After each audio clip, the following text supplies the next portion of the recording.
All right, we are live. So I'm just going to give this a couple of minutes because I posted in two of our groups and I was a little bit late in trying to figure this out. So I want to make sure that I give just a couple of minutes for you guys to jump in. Those of you that might be getting on with me here, I'm going to X out of a couple things before we get started.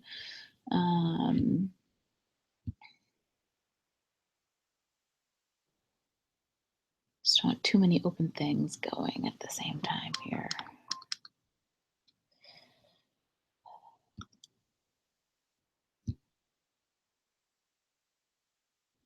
So it's about 12:04. I apologize. I wanted to just make sure to give you guys plenty of heads up this morning on this. And I'm gonna update the description on the YouTube link too for when, if there's somebody that gets in here later.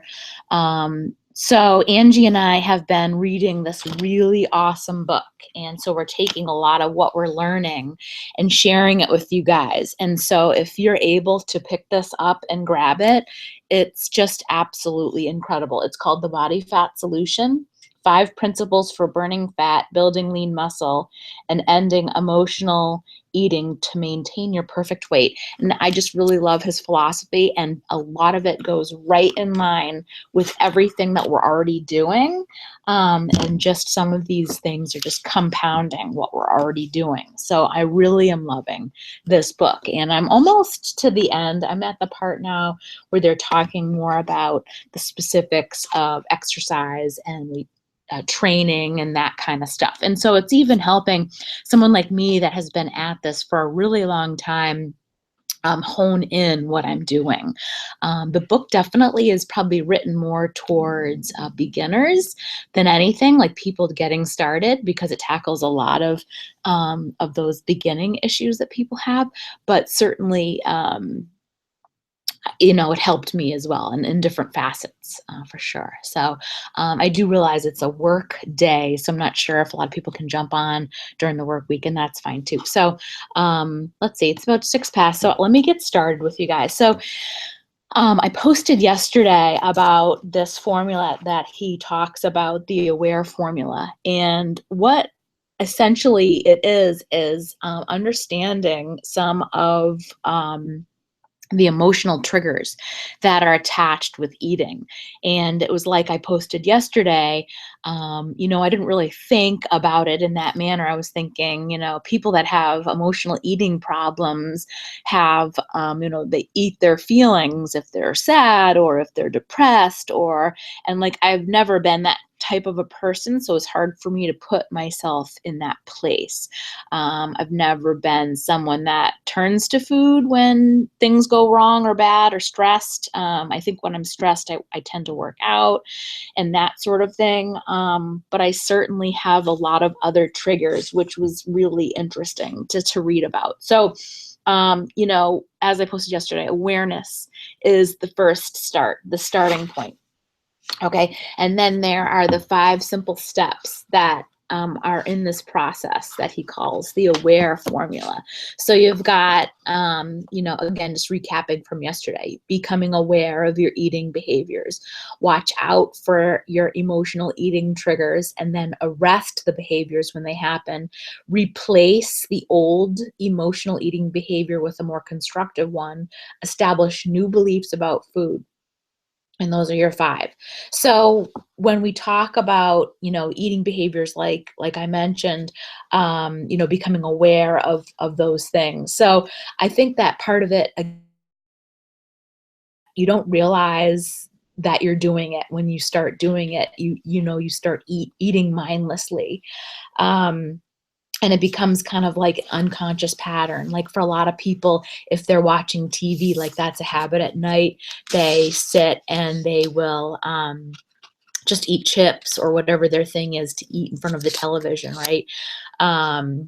They often associate times in their life with food, like flavors of ice cream that remind them of summers with their kids at the beach. I mean, with their parents at the beach, kind of stuff like that. Summer fun, carefree days of childhood. I mean, I every time I see Doritos, this is so crazy. When I see a bag of Doritos, I think about this time in my life, and I think I was probably like 12 years old. I used to come home from school and eat almost a bag of Doritos. That year, I was doing that like regularly. I don't really remember being hugely overweight, but certainly that's not something that, you can do now is eat a bag of Doritos every day, right? So I feel like, I remember those days fondly because that was when you could eat unconsciously. You could eat without really concerning yourself, like why can't life still be like that, right?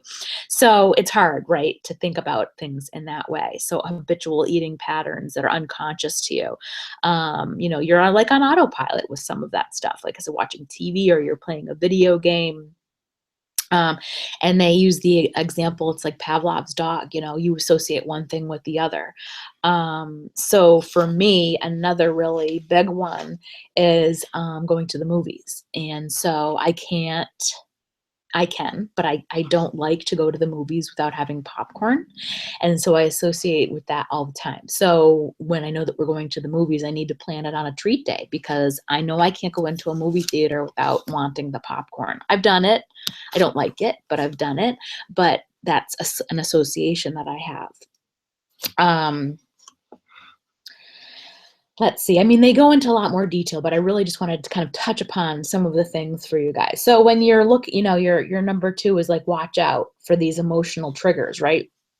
So for a lot of people, it's stress, it's loneliness, it's boredom, it's anger, it's frustration. Those are emotional things that we come into contact with. You feel ignored, you feel worthless, you're overworked, you're overwhelmed, you're tired, you have financial issues, you have relationship issues, like all these kinds of things, right, can prompt people to want to eat. Now here for me is where the list changes for me. Parties, holidays, buffets, not buffets. I mean, depends. I'm not really an all you can eat person, but restaurants are definitely a huge trigger for me. I try to stay away from restaurants because I know myself. If we go out, I totally am capable of eating healthy off of a menu, but I don't and I won't. And so I don't go out because I know myself. And I know, and so if I remove that situation, then I know that I can't go there. Um, how about when you're with your family? Or like it is even has here, going to the movies, your mom's cooking, things like that. How about when people eat food in front of you, a certain time of day, a certain time of the month, food in your office, the smell of food. They have the weather as one of those things. So there's a lot of triggers that we don't think of when we think about emotional eating. We think about things that are happening to us, right? Not places that we're going or people that we're with, feelings, people, events, that kind of stuff is also contributing to emotional eating. So once you've identified those triggers, then it's your goal then to, do a clean sweep and get out in front of them, right? And arrest those negative patterns before they can start. So a lot of times, and I really love this part of the book where you need to start asking yourself and talking to yourself about what you're doing, right? And so this helped me so much after I read this chapter. I was posting for a while that I was struggling on the weekends, and it was because I was eating too many treat meals and I just couldn't say no. And I was really having trouble with that and putting myself in situations where, I didn't want to say no, just like we're talking about. So, um, reframing your skills so that you can talk to other people about what you're doing. If your primary triggers are people, then you can create social coping strategies in advance, right? You can first tell your friends and your family what you're doing and ask them to support you. Things that you can talk to them about. Maybe it doesn't taste good, but nothing tastes as good as being lean feels. It's not about missing out on sweets. It's about missing out on being a lean person. It's not about losing freedom to eat what I want. It's about being a slave to food. That's huge, right? For me, I feel like. It's not about eating with family. It's about being with family. So many times we have to remember that as well. And I love this part of stress too. People are often triggered by stress. So stress is an essential part of life because stress is a stimulus for growth, right? So it is important to have stress because that's part of life, right? There's not really going to be a way around any type of stress. And it's okay to have stress. What's bad for me is continuous stress without release. So when I feel constant stress starting to pressure me, that's the signal to rest and relax and recover. Um, and that's okay, right? So when I play hard and then I recover, and that's okay. It's not food that I really want or need when I feel overstressed. It's rest and relaxation. Feeling stressed simply means that I need a better balance between stress and relaxation. And isn't that so true? It's your body's way of telling you to chill out. It's not really food that you need, right? It's a part of taking a break. Um, Okay, so where you want to then step 3 is arresting those negative patterns, right? So awareness gives you the chance to have a conversation with yourself in those critical moments before you act. And I love this. This was so good. And I was telling Angie about this a couple of weeks ago that as soon as I started to do this, consciously to myself, this is when I stopped eating treats and things in overabundance. Um, the important thing is to stop, pause, and think before you eat. That gives you yourself some time to ask really important questions. So, am I thinking about eating because I'm physically hungry, or is it for another reason? If it's not for physical hunger, then why am I thinking about eating this? What will be the immediate consequence if I eat this? What will be the long-term consequence if I eat this? What will be my reward for saying no to this? Is eating going to move me closer to my goal or further away from it? Is eating this worth it?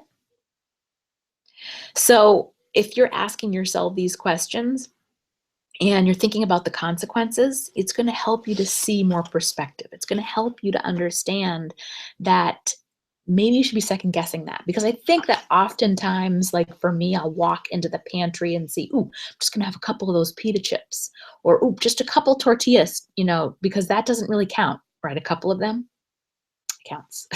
So now instead of reaching for the bag and opening it right up, and I have some tools that I can use, and I think about what I'm gonna do before I get started. And so it's not to say that I still haven't on occasion done that, okay? Still had a bite or whatever, but now I'm thinking way more about it and I'm getting much more further with my goals and what I want.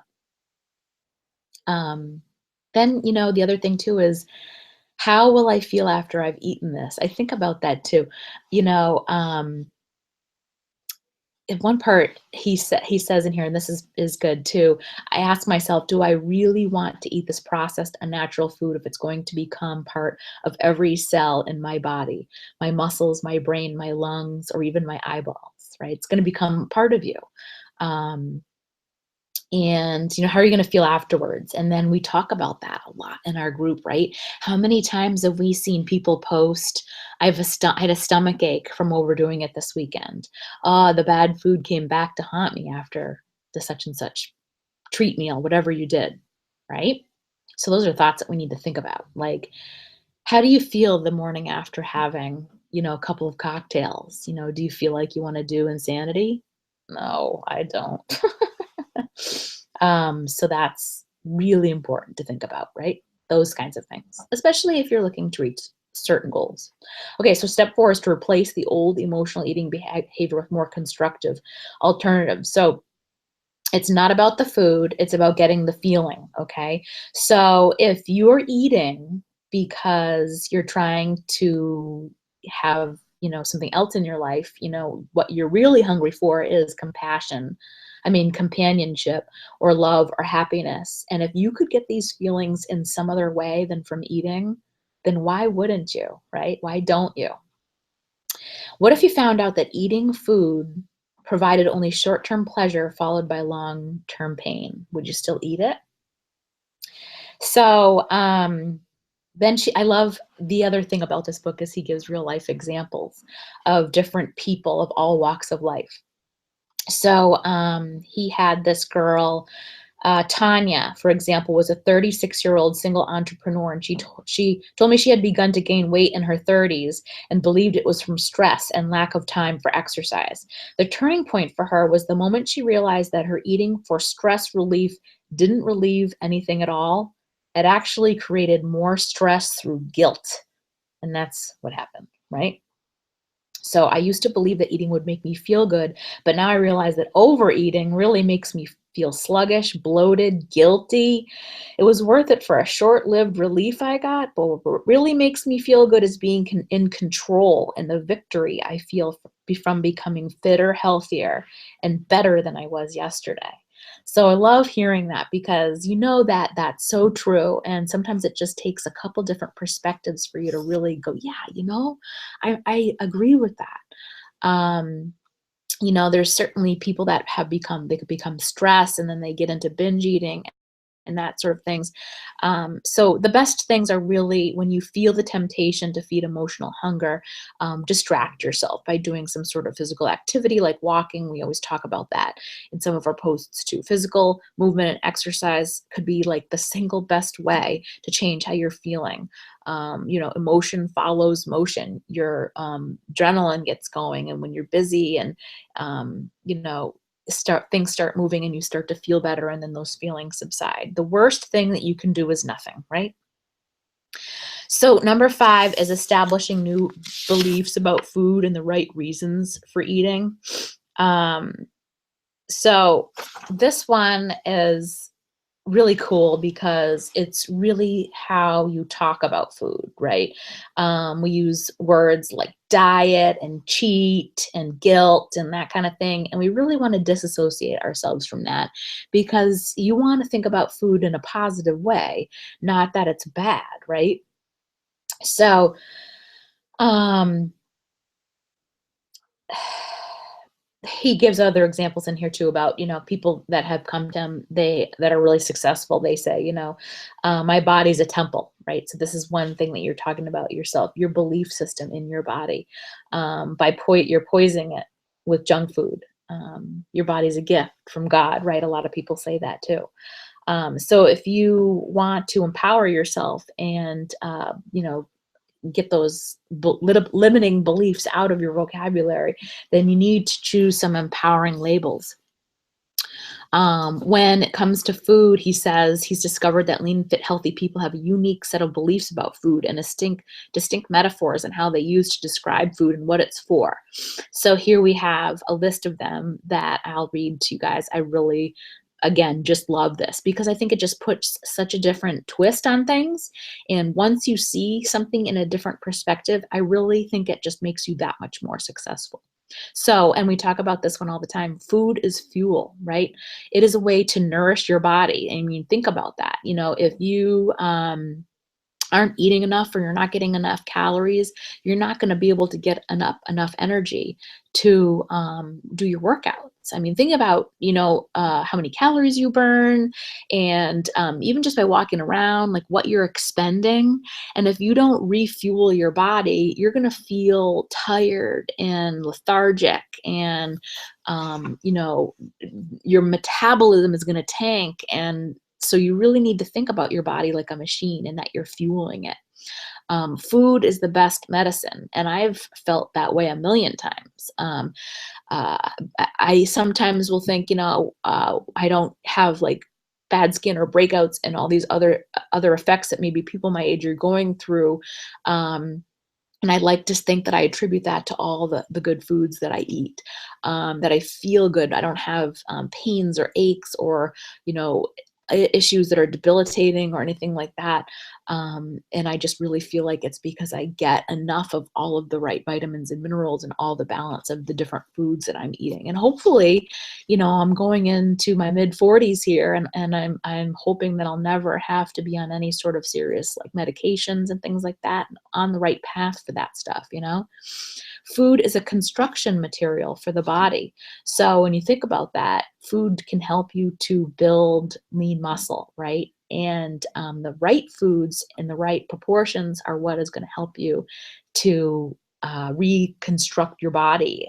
People often say, "Oh, I could never have flat abs," or "I could never have nice arms," and that's so not true, because the nutrition and what you're eating for what you're doing is going to sculpt and change your body composition. And that is 100% true. I can tell you that.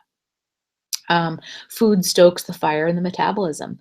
So if you're eating every couple of hours, like we talk about, that's going to jumpstart the fire in your metabolism. It's not going to make you fat to eat good food. It's going to make you fat to sit around and eat chips and overeat pizza and that stuff, right? It's not going to make you fat to eat every couple of hours in portion for you amounts. And what it's going to do is it's going to juice up your metabolism to help you burn more. Fruit is nature's candy. Lean protein is the lean muscle builder. High fiber foods are nature's roto-rooter. You gotta love that. So a lot of people that, especially when they first get started, they may have trouble, before they get started, they might have trouble with the bathroom, right? And by implementing a lot of green veggies, this helps to like flush out your system and really start to make you regular. So that can be really kind of cool too. So if you use metaphors to describe the food you eat, write them down so you become more aware of them, and then discard the negative ones and keep the positive ones. If you don't use any yet, make a list of all the metaphors you could start using today that would influence your attitude, belief, and behavior in a positive way. So big. Um, Here we've got some more they talking about more limiting beliefs and stuff like that.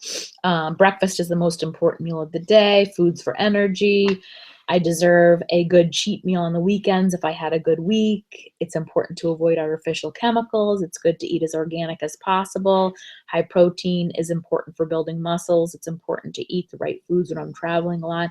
So after you have your list, kind of go through them. And if you guys want help, you can let us know. We can help you to dissect some of your thoughts. I'd love to hear what your beliefs are and what you think, and what you guys are feeling as far as struggling with emotional eating. If anybody has like a specific instance that they need help with or that they struggle with, like I said, I didn't think it was something that affected me because I'm not an emotional eater when it comes to like stress and anger and sadness and things like that. But I have a lot of triggers when it comes to going to certain places. I actually thought last week we had vacation with the kids, and I was like, I can't take them anywhere because every place that I could think of had to do with food.